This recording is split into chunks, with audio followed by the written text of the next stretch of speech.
श्रीहरि पौराणिक कहानियां।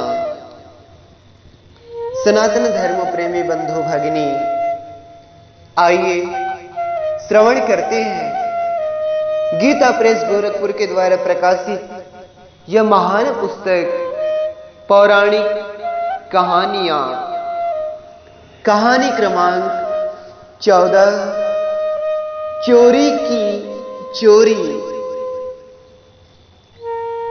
आइए श्रवण करते हैं कैसी यह कहानी चोरी की चोरी। कांचीपुरी में वज्र नामक एक चोर था। उस चोर का यह नाम विशेष सार्थक था। किसी की संपत्ति चुराने पर उसके स्वामी को जो कष्ट होता है उसे सहृदय व्यक्ति ही आंक सकता है। चोर का हृदय वस्तुतः वज्र का बना होता है, इसीलिए वह चोरी कर पाता है। यदि चोर को पर दुख कातरता हो तो वह चोरी करना ही छोड़ दे। वज्र ऐसा ही कठोर हृदय वाला चोर था। वह प्रतिदिन थोड़ा बहुत जो मिलता सब कुछ चुरा लेता था। चुराए हुए धन को वह राज रक्षकों द्वारा पकड़े जाने के भय से आधी रात के समय जंगल में जाकर मिट्टी खोदकर गाड़ देता था।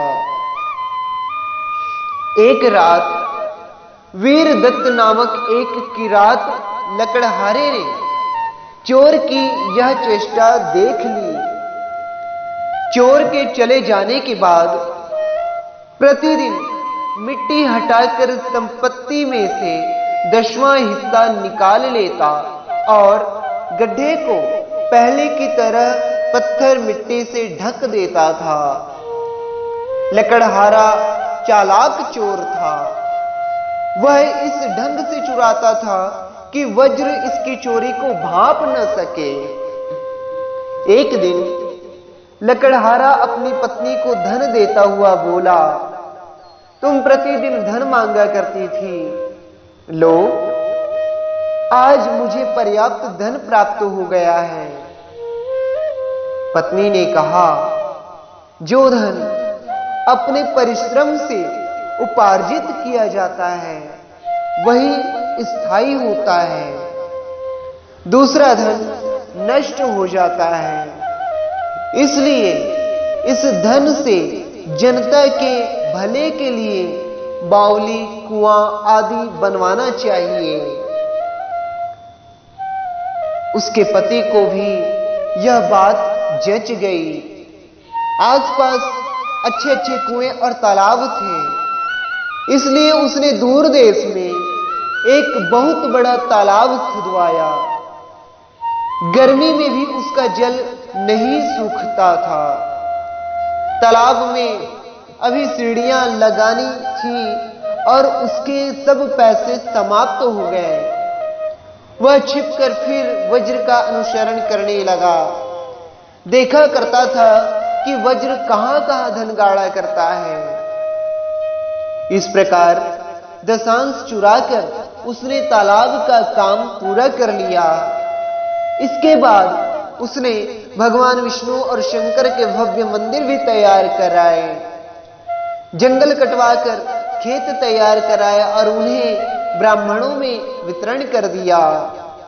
एक बार उसने बहुत से ब्राह्मणों को बुलाकर वस्त्राभूषणों से उनकी अच्छी पूजा की तथा कुछ ब्राह्मणों के लिए घर की व्यवस्था भी कर दी थी। ब्राह्मणों ने प्रसन्न होकर उसका नाम द्विजवर्मा रख दिया। कालवश जब द्विजवर्मा की मृत्यु हुई तब उसे लेने के लिए एक ओर यम के दूत और दूसरी ओर भगवान शंकर और विष्णु के दूत आए। उनमें परस्पर विवाद होने लगा। इसी बीच नारद जी वहां पधारे। उन्होंने सबको समझाया कि आप लोग कलह न करें, मेरी बात सुने। इस किरात ने चोरी के धन से मंदिर आदि तैयार किए हैं। अतः जब तक कुमार्ग से उपार्जित द्रव्य रूप पाप का प्रायश्चित नहीं हो जाता, तब तक यह वायु के रूप में अंतरिक्ष में विचरण करता रहे। नारद जी की बात सुनकर सभी दूत लौट गए। वह किरात 12 वर्ष तक प्रेत बनकर घूमता रहा। देवर्षि नारद ने किरात की पत्नी से कहा, तुमने अपने पति को उत्तम मार्ग दिखाया है, इसलिए तुम ब्रह्मलोक जाओ। किंतु किरात की पत्नी अपने पति के दुख से दुखी थी।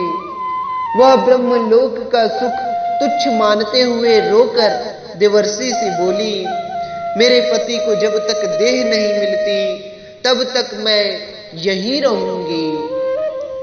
जो गति मेरे पति की होगी वही गति मैं भी चाहती हूं। किराती के धर्मयुक्त वचन सुनकर देवर्षि नारद बहुत प्रसन्न हुए। उन्होंने उसे अपने प्रभाव से इस योग्य बना दिया कि शंकर की अच्छी आराधना कर सके। उन्होंने बताया कि तीर्थ में स्नान कर कंदमूल फल खाकर अपने पति की सद्गति के लिए भगवान शंकर की पूजा और जप करे। किराती ने अपने पति के लिए शिव की आराधना लगन से की।